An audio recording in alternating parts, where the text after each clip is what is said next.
Welcome to Catholic Quick Takes. Today we're going to be talking about mercy. This word mercy in Latin is misericordia. If you break it down, it's misere, misery, and cordia or cor or cordis, which is heart. So it's the human misery and the love of God meeting together. It's God's action to help us in our brokenness and suffering.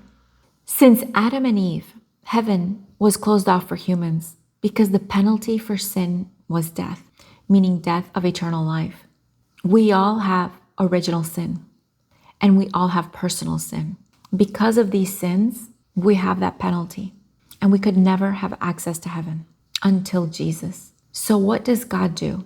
In his love and the mercy that he has for us, because he wants us to be with him, he sends his only Son by the power of the Holy Spirit, was incarnate of the Virgin Mary, was born in a little town in Bethlehem in the most humble circumstances, suffered, died on the cross, which was the worst death that anyone could go through.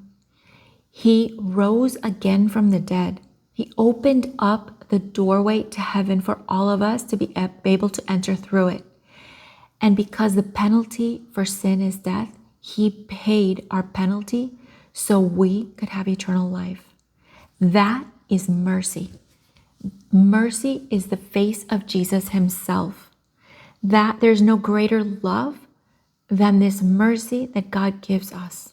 Mercy is love that overcomes evil with good. God's mercy is expressed more clearly with his forgiveness. We can't earn it or deserve it, but he gives it to us freely out of love. In Romans 6:23, it says, "For the wages of sin is death, but the gift of God is eternal life in Christ Jesus our Lord."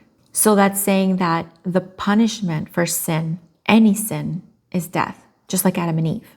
So we sin and we deserve to die, and our gift is that we're rescued and we're taken to heaven.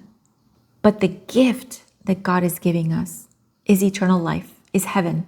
So in order to receive God's mercy, we have to acknowledge our faults. That means that we need to know what's right and wrong. Today, many people treat serious sin as normal. So it's becoming more difficult to truly repent on things when the culture praises things that the church calls evil.